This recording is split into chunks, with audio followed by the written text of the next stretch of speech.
សូមជូនរឿងបុរសកុហក4 នាក់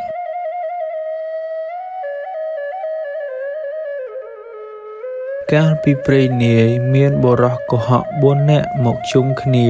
រួមគំនិតគិតដើរទៅរកឈរបោកយកទ្រព្យសម្បត្តិគេនៅគេហដ្ឋានឆ្ងាយពីលំនៅរបស់ខ្លួនព្រមព្រៀងគ្នាស្រេចហើយក៏នាំគ្នាដើរទៅលុះទៅយូរបន្តិចបានប្រទះនឹងតាចាស់ដូនចាស់2 នាក់ជាអ្នកធ្វើចំការកបាសនៅក្បែរមាត់ទន្លេមួយដាច់ឆ្ងាយពីស្រុកភូមិគេបុរសកុហក4 នាក់នោះបានដឹងដំណឹងថាតាចាស់ដូនចាស់ជាអ្នកមានទ្រព្យសម្បត្តិច្រើនគ្រាន់បើក៏គិតគ្នាថាយើងត្រូវនាំគ្នាឈប់នៅទីនេះដើម្បីភូតកុហកយកទ្រព្យសម្បត្តិតាចាស់ដូនចាស់នេះឲ្យបានបុរស4 នាក់នោះទៅដល់សួរតាចាស់ដូនចាស់ថាអោតាយាយអើយយើងខ្ញុំទាំង4 នាក់នេះមកពីស្រុកឆ្ងាយណាស់ខំត្រាច់ដើររកអ្នកឯណាដែលចេះដឹងព្រោះយើងខ្ញុំចង់ដឹងរឿងព្រេងពីបុរាណនាយមកតែវេលានេះបានមកដល់ជួបនឹងតាយាយ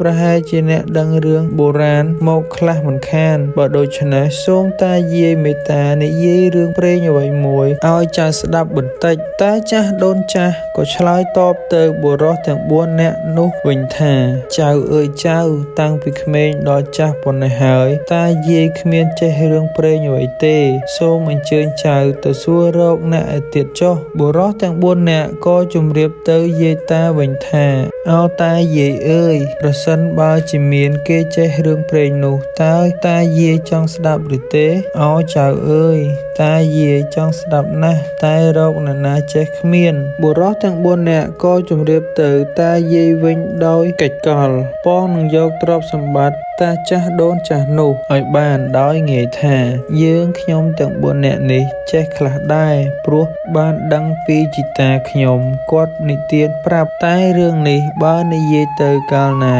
តាយាយត្រូវតែជឿទើបខ្ញុំនិទានប្រាប់បានយាយតាក៏ព្រមព្រៀងឲ្យបុរសទាំង4នោះនិយាយបុរសទី1ចាប់ផ្ដើមអធិប្បាយរឿងកុហកជាលើកដំបូងឡើងថាកាលខ្ញុំនៅក្នុងផ្ទៃម្ដាយខ្ញុំបានចំនួន3 ខែម្ដាយខ្ញុំគាត់ចង់ពិសាផ្លែទុរេននៅមុខផ្ទះខ្ញុំដើមវាមានកម្ពស់ប្រហែល8 ភៀមហើយមានផ្លែតែមួយផងគាត់មិនដឹងជាគិតដូចម្ដេចនឹងបានផ្លែឈើនោះមកពិសាលុះខ្ញុំបានដឹងថាគាត់ចង់ពិសាផ្លែនោះខ្ញុំក៏ចេញពីផ្ទៃរបស់គាត់តាមទ្វារមាសទៅឡើងបេះទុរេននោះយកមកជូនគាត់ពិសារួចស្រេចខ្ញុំត្រឡប់ចូលទៅក្នុងផ្ទៃគាត់វិញបុរសទី2ថាកាលខ្ញុំនៅក្នុងផ្ទៃម្ដាយខ្ញុំបានចំនួន6 ខែឃើញគាត់ហត់នឿយលំបាកនឹងធ្វើស្រែចម្ការច្បារដំណាំពេកខ្ញុំចេញពីផ្ទៃគាត់មកនៅធ្វើស្រែចម្ការឃ្វាលគោក្របីដណ្ដាំបាយនិងដងទឹកជំនួសគាត់ពីព្រឹកប្រហៀមលុះ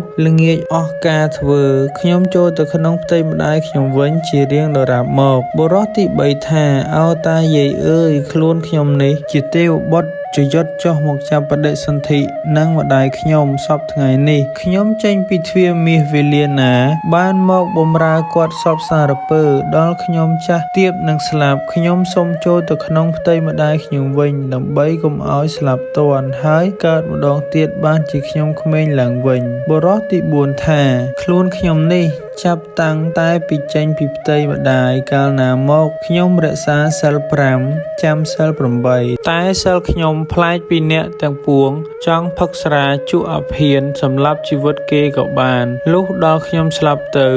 កើតជាទេវតាសោយរាជសម្បត្តិនៅឋានសួគ៌បុរសទាំង4 នាក់នោះនិយាយភូតកុហកគ្រប់គ្នាហើយក៏សួរទៅតាចាស់ដូនចាស់ថារឿងខ្ញុំនិទានជម្រាបទាំងប៉ុន្មាននេះតើយាយតាជឿឬទេ